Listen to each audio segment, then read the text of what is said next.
The ancient mountain range of Pyraxis stood like a jagged crown against the crimson sky, its peaks shrouded in perpetual mist that sparkled with unnatural fire.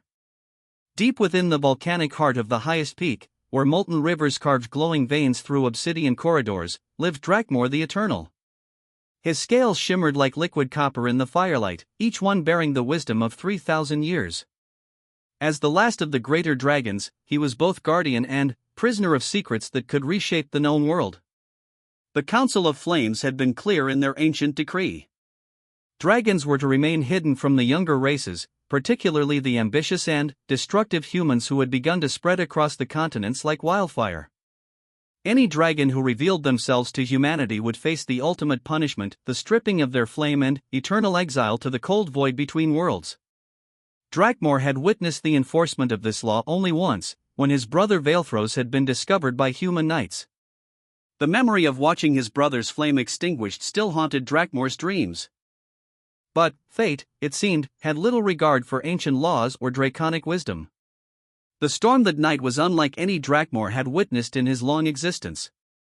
Lightning cracked across the sky with colors that had no names, and the very air itself seemed to scream with otherworldly fury. From his perch atop Mount Pyraxis, the great dragon watched as sheets of rain turned to steam before touching the heated stone. Something was wrong with this tempest, it carried the metallic taste of torn reality and the sharp scent of distant magic. Through the chaos of wind and flame, a sound pierced the night that made Drakmor's ancient heart skip a beat. It was impossibly faint, yet it cut through the storm's roar like a blade through silk. The cry of an infant. Human. Newborn. And, impossibly, unmistakably, it was calling to him. Dragons possessed many gifts that lesser beings could not comprehend. They could taste the intentions of mortals on the wind, sense the flow of magic through living things, and hear the songs that souls sang in moments of great joy or terrible fear. But this was different. This was not merely hearing a child's cry, this was feeling it resonate in the very core of his being, as if the infant's voice had somehow found the frequency of his own flame. Drakmor spread his magnificent wings and launched himself into the tempest. Each beat of his wings sent shockwaves through the storm clouds, and his passage left trails of golden fire in the rain-soaked air. He followed the pull of that impossible connection, diving through layers of wind and lightning toward the human settlements far below. The village of Millbrook was barely more than a collection of wooden huts clustered around a mill wheel that had long since stopped turning. The storm had driven its inhabitants indoors, leaving the muddy streets empty save for the occasional flash of lightning that revealed overturned carts and scattered debris. But, at the village's edge, where a small cottage sat precariously close to a rain-swollen creek, Drakmor found what he sought. The cottage was already half collapsed, its thatch roof torn away by the wind and its walls buckling under the assault of the storm. Inside, trapped beneath fallen timber and rising floodwaters, lay the source of the cry that had called to him across impossible distances. A woman, barely more than a girl herself, clutched a bundle to her chest with the last of her strength. Her life was already fading, Drakmor could taste her approaching death on the wind, but her eyes blazed with fierce determination as she held her child above the rising water. "Please," she whispered into the storm, though Drakmor knew she could not see him where he hovered invisible in the darkness above. "Someone, anyone, save my son." The infant in her arms was perhaps only days old, his tiny fists waving desperately as cold water lapped at the makeshift bed his mother had created from her own clothing. But there was something about him that defied explanation. As Drakmor watched, the child's skin began to glow with a soft, warm light that pushed back the darkness around them. The water that touched him turned to steam, and, where his small hands grasped at the air, tiny sparks of flame danced between his fingers. A human child. Born with the gift of fire. Drakmor's mind reeled. In all his centuries of existence, in all the ancient lore passed down through generations of dragons, he had never heard of such a thing. Humans were creatures of earth and water, of growing things and mortal concerns. They built with stone and wood, fought with steel and cunning, but they did not command flame. That was the exclusive domain of dragons, the gift that set them apart from all other beings in creation. Yet here was proof that the impossible had occurred. A human child born with dragon fire burning in his veins. The mother's strength finally failed her, and her grip on consciousness slipped away like sand through an hourglass. The rising water reached the infant, and his tiny form began to sink beneath the surface. Without conscious thought, Drakmor acted. He materialized in the cottage as a figure of living flame, his true form too large for the small space. Fire flowed around him like liquid light, instantly vaporizing the floodwater and warming the air to a comfortable temperature. With movements more gentle than a summer breeze, he lifted the infant from the wreckage and cradled the small form against his chest. The child's eyes opened at his touch, and Drakmor found himself staring into orbs of molten gold that seemed far too ancient for such a young face. The infant reached up with one tiny hand and touched the dragon's cheek, and, in that moment, something fundamental shifted in the fabric of reality. Images flooded Drakmor's mind, visions of a possible future where dragons and humans stood together against threats that neither race could face alone. He saw cities of crystal and fire rising from fertile valleys, saw great ships sailing between the stars with crews of both scales and skin working in harmony. He saw the infant grown to manhood, wielding power that combined the best of both worlds while maintaining the wisdom to use it responsibly. But he also saw darker possibilities. He saw the child hunted and feared, his gifts twisted by those who would use him as a weapon. He saw wars fought over the secret of his existence, and flames that burned entire civilizations to ash. He saw the Council of Flames discovering the truth and decreeing the infant's death as an abomination that threatened the natural order. The visions faded, leaving Drakmor alone with the child and a decision that would echo through the ages. Behind him, the cottage continued to collapse as the storm raged on. The infant's mother drew her final breath with a smile on her lips, having somehow sensed that her son would survive even if she could not. And, in Drakmor's arms, the impossible child gurgled softly and wrapped his tiny fingers around a lock of the dragon's hair, which had taken human form but still glowed with inner fire. Drakmor could have left the child for the humans to find. It would have been the safe choice, the wise choice according to the laws of his kind. But, as he looked down at the infant's trusting face, he knew that such wisdom was nothing but cowardice dressed in ancient traditions. This child was something new in the world, a bridge between two races that had remained separate since the dawn of time. To abandon him would be to close a door that might never open again. The decision made itself. Drakmor wrapped the infant in folds of materialized flame that would keep him warm and safe, then launched himself back into the storm. But, instead of returning to his mountain lair, he flew toward the ancient ruins of Aldenmore, a fortress carved from living stone that had been abandoned for over a millennium. Its halls were vast enough to accommodate his true form, and its location was remote enough that no human would think to search there. As he flew through the night with his precious burden, Drakmor began to plan. The child would need to be raised in secret, taught to control his impossible gifts while learning to navigate both the world of dragons and the world of men. He would need teachers who understood the ways of fire, protectors who could shield him from those who would exploit his power, and, above all, he would need a guardian who could love him not for what he represented, but for who he was. The ancient dragon felt something he had not experienced in centuries, hope mixed with terror in equal measure.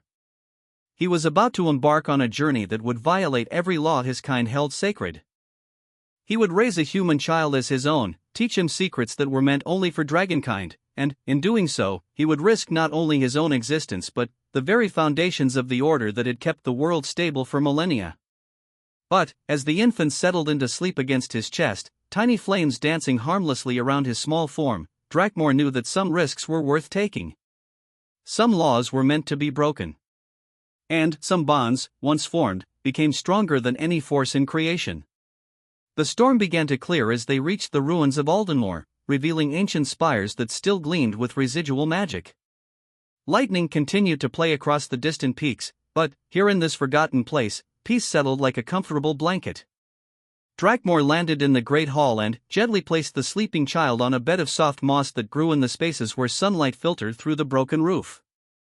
As he began to weave protective wards around their new home, Drakmor whispered the first of many promises he would make to the infant who had already changed his life forever. "I will call you Ethon," he said, his voice echoing softly through the ancient stones. "Fireborn. And I swear by the flame that burns eternal in my heart that no harm will come to you while I draw breath. You are my son now, in all the ways that matter, and, together we will discover what it truly means to bridge two worlds." The infant stirred at the sound of his new name, and, for just a moment, his tiny form blazed with golden light that painted the ruins in warm, welcoming colors. Then, he settled back into sleep, leaving Drakmor to stand guard over the beginning of a story that would reshape the destiny of both their kinds. High above them, the last clouds of the storm drifted away to reveal stars that seemed to burn brighter than usual, as if the cosmos itself was bearing witness to this moment of forbidden connection. The secret had begun, and there would be no turning back from the path they had chosen together. The ancient fortress of Aldenmore settled into silence around them, its stones remembering a time when such unions between the races had been celebrated rather than forbidden. Perhaps, Drakmor thought as he began his long vigil, those days might come again. Perhaps this child, born of human flesh but touched by dragon flame, would be the key to healing wounds that had festered for far too long. But, first, there would be years of hiding, of careful teaching, and of preparing for the day when the secret could no longer be contained. The dragon settled beside his adopted son and began to plan for a future that would be unlike anything the world had ever seen. 7 years had passed since that storm-torn night when Drakmor had claimed a human infant as his own. The ruins of Aldenmore had been transformed from a crumbling fortress into a hidden sanctuary where magic flowed like water and knowledge accumulated like treasure. Ancient halls that had once echoed with emptiness now rang with the laughter of a child whose very presence seemed to breathe life back into the forgotten stones. Ethan had grown into a remarkable boy whose dual nature manifested in ways that constantly amazed his draconic guardian. He possessed the curious mind and boundless energy typical of human children, scrambling through the ruins like a mountain goat and asking endless questions about everything he encountered. But he also displayed an intuitive understanding of flame magic that would have taken full-blooded dragons decades to develop. By his 3rd birthday, Ethan could summon fire with nothing more than a focused thought. By his 5th, he was shaping those flames into complex patterns that served as both art and magical practice.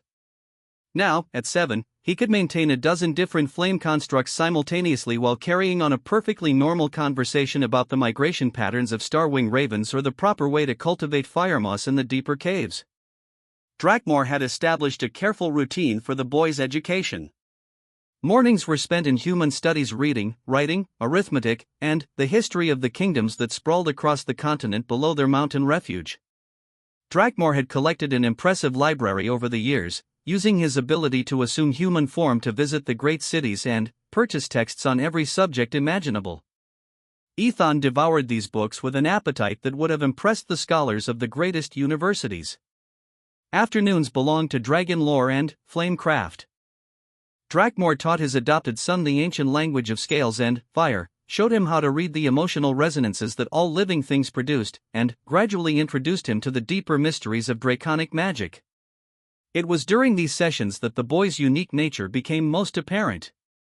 While he learned dragon techniques with startling speed, he also approached them with a distinctly human creativity that often led to innovations Drakmor had never considered.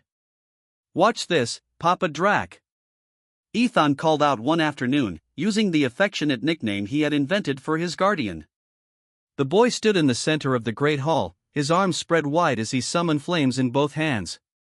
But, instead of the traditional dragon fire that burned in shades of gold and crimson, Ethan's flames shifted through the entire spectrum of visible light and several colors that had no names in any mortal tongue. "Remarkable," Drakmor murmured, his voice filled with pride and wonder. "In all my years, I have never seen flame respond to emotional intent in quite that way.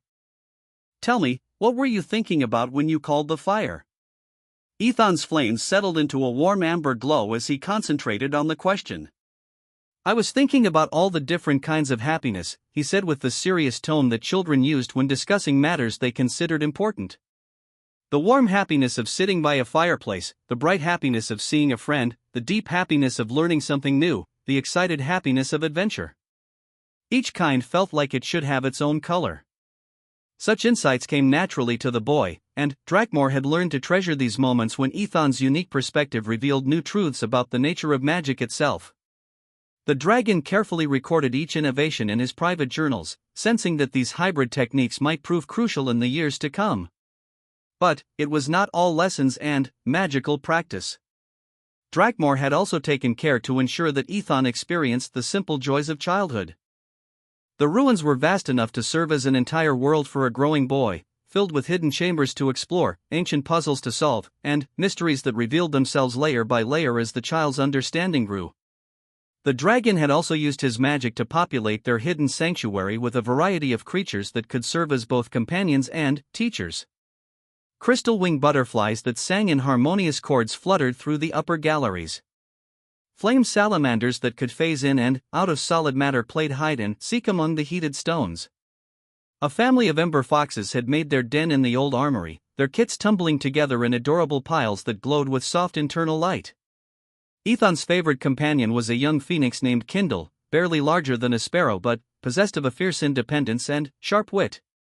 The phoenix had appeared one day during the boy's 4th year, apparently drawn by the unique magical signature that Ethan projected. She had taken one look at the half-dragon child and declared him her chosen partner, much to the amusement of both Ethan and Drakmor. Kindle served as equal parts pet, friend, and tutor. She helped Ethan practice his flame control by challenging him to contests of magical dexterity, critiqued his progress in dragon language with the blunt honesty that only a phoenix could manage, and provided the kind of age-appropriate companionship that even the most devoted guardian could not replace. "You are getting better at the third-tier harmonics," Kindle chirped one afternoon as she perched on Ethan's shoulder while he worked through a complex fire-weaving exercise. "But you are still thinking too much like a human. Dragons shape flame through instinct and tradition. Humans reshape everything they touch according to their will. You must learn to do both simultaneously." It was insightful advice that captured the central challenge of Ethan's existence. He was not quite human and not quite dragon, but something new that combined elements of both while transcending the limitations of either. This unique nature had already led to several discoveries that impressed even Drakmor's ancient wisdom. The boy had invented a technique he called empathy flames that could literally burn away negative emotions while leaving the person otherwise unharmed. He had developed a method of flame writing that could record not just words but the emotional context and intent behind them, creating texts that conveyed meaning on multiple levels simultaneously. Most remarkably, he had discovered that his mixed heritage allowed him to perceive and manipulate magical energies that were normally invisible to both dragons and humans. But, with each passing year, the challenges of maintaining their secret grew more complex. Ethan's power was increasing exponentially, and his magical signature was becoming harder to conceal. Drakmor had noticed other dragons beginning to take interest in the unusual energy readings coming from the Pyraxis mountain range. The Council of Flames had sent scouts twice in the past year, forcing Drakmor to weave increasingly elaborate deceptions to hide their presence. More troubling still were the changes beginning to manifest in Ethan himself. As he approached his 8th birthday, the boy was growing faster than normal human development would account for. His eyes had taken on a golden quality that was unmistakably draconic, and his reflexes had sharpened to the point where he could catch arrows in flight without conscious thought. Most concerning of all, he had begun to hear the call of the dragon songs that echoed through the deep places of the earth. "Papa Drak," Ethan said one evening as they shared their customary fireside meal, "I had the dream again. The one with the mountain that sings." Drakmor's heart clenched with a mixture of pride and fear. The singing mountain was Pyraxis itself, and the fact that Ethan was beginning to hear its call meant that his dragon heritage was asserting itself more strongly than ever. It was a natural part of draconic development, but it also meant that their time of peaceful hiding was drawing to a close. "Tell me about the dream," Drakmor said gently, settling his great form more comfortably around the fire that served as the heart of their evening routine. Ethan stared into the dancing flames as he spoke, his young face serious with the weight of visions he did not yet understand. "The mountain calls to me in a voice that sounds like singing metal and flowing lava. It tells me that there are others like me, people who need help, and that I have something important to do. But when I try to answer the call, I can feel something dark trying to stop me. Something that wants to hurt people because they are different." The boy's dreams were becoming more vivid and more specific with each passing week. Drakmor recognized them as the prophetic visions that came to all dragons as they matured, but Ethan's visions carried elements that the ancient dragon found deeply troubling. They spoke of a growing threat to both human and dragon civilizations, and of a role that the boy would be called upon to play in the conflicts to come. "There is something I must tell you," Drakmor said, making a decision that he had been postponing for months. "Something about why you are so different, and why your dreams carry such weight. Over the next hour, Drakmor carefully explained the political situation that existed between dragons and humans. He told Ethan about the Council of Flames and their strict laws regarding contact with mortal races. He described the fear and mistrust that had grown between the two peoples over centuries of misunderstanding and isolation. Most importantly, he helped the boy understand that his unique nature made him both infinitely precious and extremely dangerous in the eyes of both communities. So I am like a bridge, Ethan said thoughtfully when the explanation was complete. But some people do not want the bridge to exist. Exactly, Drakmor confirmed. There are those among both humans and dragons who believe that the races should remain forever separate. They will see you as a threat to the natural order, and they will stop at nothing to eliminate that threat. Ethan was quiet for a long time, staring into the fire with an expression far too grave for such a young face. When he finally spoke, his words carried a determination that reminded Drakmor forcibly of the boy's mother in her final moments. Then, we will have to show them that bridges make everyone stronger, Ethan declared. And if they will not listen to words, perhaps they will listen to actions. It was a brave statement, but Drakmor could see the uncertainty beneath his adopted son's confident facade. The boy was beginning to understand the enormous responsibility that came with his unique gifts, and the knowledge was both thrilling and terrifying. Their conversation was interrupted by a sound that made both dragon and boy freeze in alarm. From somewhere in the ruins above them came the distinctive whistle of wind through dragon wings, followed by the heavy impact of a large creature landing on stone. They had a visitor, and, given the late hour and remote location, it was unlikely to be a friendly one.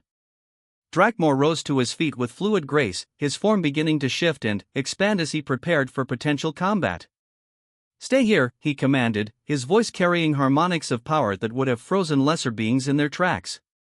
"Do not come out no matter what you hear, and, if anything happens to me, take Kindle and fly to the human city of Kelthara. Find the scholar Valdris Moonweaver and tell him that Drakmor sent you. He will know what to do." But, before Drakmor could move toward the entrance, a voice echoed through the ruins that stopped him cold. It was the voice of his sister, Thyralis the Wise, senior member of the Council of Flames and one of the most powerful dragons still alive. Drakmor of the Golden Flame, Thyralis called, her words carrying the formal weight of official council business. "By the authority vested in me by the Eternal Accord, I command you to present yourself and answer for the magical disturbances that have been detected in this region." Ethan looked up at his guardian with wide, frightened eyes. "Papa Drak," he whispered. Drakmor felt his heart breaking as he realized that their time of peaceful hiding had come to an end. The council had found them at last, and everything would change. But, as he looked down at the extraordinary child he had raised as his own, he felt his resolve strengthen rather than weaken. "Remember what I have taught you," he said softly, kneeling to place one hand on the boy's shoulder. "You are stronger than you know, and you are loved beyond measure. No matter what happens next, hold fast to those truths." The dragon stood and walked toward the entrance to face whatever judgment awaited him, leaving Ethan alone with Kindle and the certain knowledge that their secret was about to be revealed to the most powerful and dangerous beings in creation. The second phase of their story was about to begin, and there was no telling whether either of them would survive to see its conclusion. The Great Hall of Aldenmore had never hosted such a gathering in all its long history. 3 ancient dragons perched upon the weathered stones, their forms radiating power that made the very air shimmer with heat. Thyralis the Wise dominated the center space, her scales the deep blue-black of midnight water with veins of silver that caught the firelight like captured stars. To her right sat Corvathian the Just, whose crimson hide bore the scars of 1,000 battles fought in service to dragon law. On her left, the ancient Zeraphine the Memory Keeper watched everything with eyes that held the accumulated wisdom of 4 millennia. Before them stood Drakmor, his golden scales dimmed with shame and defiance in equal measure. And, behind him, trembling but refusing to hide, was Ethan. The boy had emerged from his hiding place the moment he heard his guardian being questioned, unable to remain safe while the dragon who had raised him faced judgment alone. "So," Thyralis said, her voice carrying the weight of absolute authority, "the reports were true. You have committed the most grievous violation possible under our ancient laws. You have not only revealed yourself to a human, but you have adopted one as your own offspring. Drakmor lifted his great head proudly. I have saved a child who would have died without my intervention. I have raised him with love and wisdom. I have broken no law that matters more than the preservation of innocent life. You have broken the law, Korvathian growled, flames flickering between his teeth. The eternal accord exists for the protection of all our kind. Contact with humans leads only to war, betrayal, and the destruction of everything we have built. Your actions threaten the very foundation of dragon civilization. Ethan stepped forward, his small form dwarfed by the massive beings around him, but his voice rang clear and strong. With respect, sir, you are wrong. Papa Drak has not brought destruction. He has brought hope. The three council members stared at the boy in shock. Not only was a human child daring to speak in their presence, but he had addressed them in perfect High Draconic, using inflections and tonal modulations that most young dragons took decades to master. The child speaks our tongue, Zeraphine observed, her ancient voice filled with wonder. How is this possible? Because I am not just a human child, Ethan replied, stepping fully into the circle of firelight that illuminated the center of the hall. As he spoke, his form began to change. His human appearance remained, but now it was overlaid with ghostly dragon features, translucent scales that caught the light, ethereal wings that spread behind his shoulders, and eyes that blazed with inner fire. I am something new in the world. Something that could help heal the wounds between our peoples. The transformation sent ripples of shock through the council members. Such a melding of forms should have been impossible. Dragons could take human shape through magic, but humans could not assume draconic characteristics. Yet here was living proof that the boundaries they had considered absolute were nothing more than artificial limitations. Impossible, Korvathian whispered, his battle-scarred form trembling with the implications of what he was witnessing. This is dark magic. Forbidden magic. The child has been corrupted by forces that seek to destroy the natural order. No, Drakmor said firmly. Ethan was born this way. The night I found him, he was already manifesting flame powers that no human should possess. I did not create his abilities, I merely helped him learn to control them. Thyralis had remained silent throughout this exchange, but now she moved closer to examine the boy with all of her considerable senses. She could taste his emotional state on the air, feel the magical resonances that surrounded him, and perceive the deeper currents of power that flowed through his hybrid nature. What she discovered left her speechless for several long moments. The child carries dragon flame in his very bones, she announced finally. But it is not flame that has been magically implanted or artificially induced. It is native to his essence, as much a part of him as his human blood. This should be impossible, yet here he stands as living proof that our understanding of the fundamental laws of creation is incomplete. Zeraphine approached as well, her ancient eyes studying every detail of Ethan's transformed state. I have searched the deepest memories of our race, she said slowly. There are legends, whispers of a time before the Great Division when such beings walked the world. The myths speak of bridge children who carried the gifts of multiple races, born during times of great change when the world itself stood at a crossroads. Myths, Korvathian spat. Children's tales told to entertain the young. This abomination cannot be allowed to exist. This child, Ethan corrected gently, has a name. I am Ethan Fireborn, son of Drakmor the Golden, and I am here to offer you a choice. The sheer audacity of a 7-year-old child offering choices to the most powerful dragons alive should have been laughable. Instead, there was something in Ethan's bearing that commanded respect. He stood with the confidence of someone who had spent years learning that his worth was not diminished by his differences, and his voice carried harmonics of power that resonated in frequencies none of them had heard before. Speak your words, young one, Thyralis said, her tone carefully neutral. But know that the council's decision has already been made. The law is clear regarding violations of this magnitude. Ethan nodded solemnly. I understand your laws, and I respect the wisdom that created them. Dragons and humans have been separated by fear and misunderstanding for too long. But I also know what is coming, because I have seen it in the deep dreams that visit me each night. The boy's form began to glow with soft golden light as he opened his mind to share the visions that had been growing stronger with each passing day. The assembled dragons found themselves drawn into a shared dream state where they could experience Ethan's prophetic insights directly. They saw armies of shadow creatures pouring from rifts in reality, beings of pure malice that fed on destruction and despair. They saw human cities burning while dragon lairs were consumed by darkness that extinguished even magical flame. They saw both races fighting desperately against an enemy that neither could defeat alone, slowly losing ground until civilization itself teetered on the edge of complete annihilation. But they also saw another possibility. They saw dragons and humans standing together, their combined strengths creating a defense that no enemy could penetrate. They saw hybrid beings like Ethan serving as bridges between the races, facilitating cooperation and understanding that transformed weakness into unassailable strength. They saw a future where the artificial barriers that divided the peoples of the world were replaced by bonds of mutual respect and shared purpose. When the visions faded, all three council members sat in stunned silence. Prophetic dreams were not unknown among dragons, but visions of such clarity and detail came only to those with the strongest connections to the fundamental forces of fate and destiny. The Shadowbringers, Zeraphine breathed. I had thought them merely another legend. Ancient enemies that were banished beyond the boundaries of reality itself in the earliest days of creation. If they are returning, Thyralis said slowly, then, indeed our people will need every advantage we can find. But that does not excuse the violation of our most sacred laws. Ethan stepped forward again, his young face grave with understanding beyond his years. Then, I offer myself as payment for Papa Drak's crime. Execute me if you must, but spare him. He acted only out of love and compassion. His violation of your laws saved a life and preserved hope for the future. If that deserves punishment, let me bear it.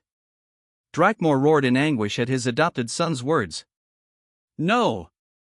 I will not allow Papa Drak, Ethan interrupted gently, turning to face the dragon who had raised him. You taught me that true strength comes from protecting those we love, even when the cost is high. You have given me 7 years of happiness, knowledge, and unconditional love. Now let me give you the gift of freedom from the consequences of your kindness. The hall fell silent except for the crackle of eternal flames and the soft sound of Kindle's distressed chirping as the phoenix sensed the emotional turmoil that surrounded her chosen companion. The three council members exchanged glances, communicating in the rapid harmonic bursts that dragons used for private conversation. Finally, Thyralis spoke. Your offer is noted, young Ethan, but the council has reached a different decision. The visions you have shared change everything. If the Shadowbringers are indeed returning, then, perhaps the old ways of separation and isolation are no longer sufficient to protect either of our peoples. She turned to address Drakmor directly. Brother, your violation of the Eternal Accord cannot be overlooked. However, the circumstances of your case are unprecedented, and the evidence suggests that your actions may have preserved something precious that could prove crucial to our survival. Therefore, the Council renders the following judgment. Korvathian stepped forward, his scarred features reflecting the weight of the moment. Drakmor of the Golden Flame, you are stripped of your rank and titles within the Draconic hierarchy. You are banished from the traditional holdings of our people and forbidden from participating in council deliberations. These punishments will remain in effect until such time as the crisis revealed in young Ethan's visions has been resolved. However, Zeraphine added, her ancient voice carrying notes of hope, you are hereby appointed as the first dragon-human liaison, charged with exploring the possibilities for cooperation between our peoples. The child Ethan is placed under joint custody of the council and yourself, to be trained in both traditions while his unique gifts are studied and nurtured. Thyralis delivered the final part of their decree. Furthermore, the council authorizes the establishment of a new settlement where individuals of both races may come together safely to explore the potential for unity that Ethan represents. This settlement will be constructed at the confluence of the Pyraxis and Valdoran mountain ranges, in neutral territory claimed by neither human kingdoms nor dragon domains. Ethan felt tears streaming down his face, but they were tears of joy rather than sorrow. You are giving us a chance to prove that cooperation is possible? We are giving everyone a chance to prepare for what is coming, Thyralis corrected. The Shadowbringers will not remain beyond the barriers forever. When they return, we must be ready. And if that means embracing changes that our ancestors would have considered unthinkable, then, so be it.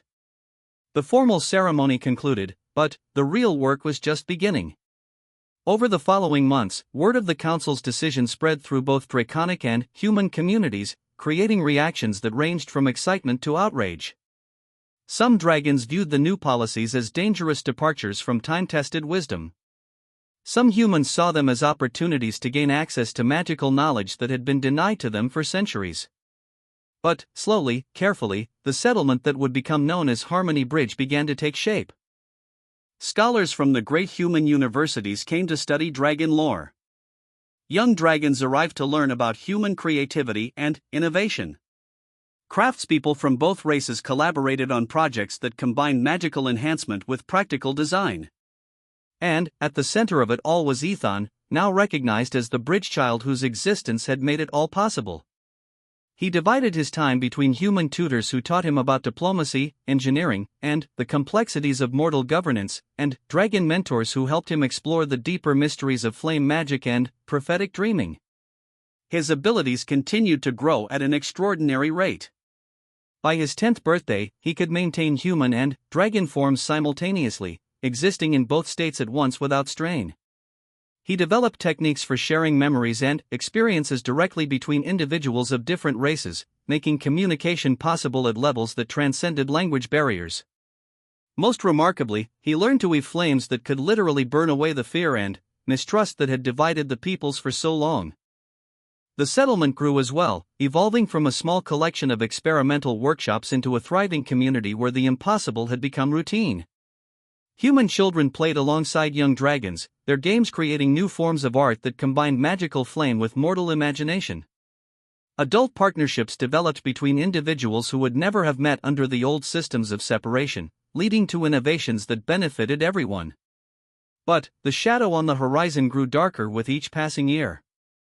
Ethan's prophetic dreams became more frequent and more urgent, warning of rifts beginning to weaken and malevolent forces stirring in the spaces between worlds. The time of testing was approaching, and everything they had built would soon be put to the ultimate test. On his 15th birthday, as Ethan stood on the highest tower of Harmony Bridge and looked out over the community that had grown from the seeds of his impossible existence, he felt the weight of destiny settling around his shoulders like a familiar cloak. Drakmor stood beside him, the dragon's golden scales now marked with silver threads that spoke of wisdom earned through experience rather than mere age. "Are you ready, my son?" Drakmor asked, using the term that had become natural to both of them over the years. Ethan smiled, his form shifting effortlessly between human and dragon aspects as flames of every color danced around his fingers. "I am ready, Papa Drak. We all are." And, when the Shadowbringers come, they will find not scattered, frightened peoples hiding behind ancient prejudices, but a unified force that draws strength from diversity rather than fearing it. Below them, the community of Harmony Bridge continued its daily activities, unaware that their existence represented hope for the entire world. Children of multiple races learned together, adults collaborated on projects that would have been impossible under the old ways, and, gradually, carefully, the foundation was being laid for a future where bridges mattered more than barriers. The secret was no longer secret. The bridge child had become a bridge builder, and the world would never be the same. Whatever challenges lay ahead, they would face them together, united by bonds that had been forged in the flames of impossible love and tempered by the shared determination to create something better than what had come before. As the sun set behind the distant peaks, painting the sky in shades of gold and crimson that reminded both dragon and adopted son of the flames that had brought them together, Ethan made a silent promise to the memory of the human mother he had never known and the draconic family he had gained through miracle and choice. The bridge would hold. No matter what forces arose to test it, the bridge would hold.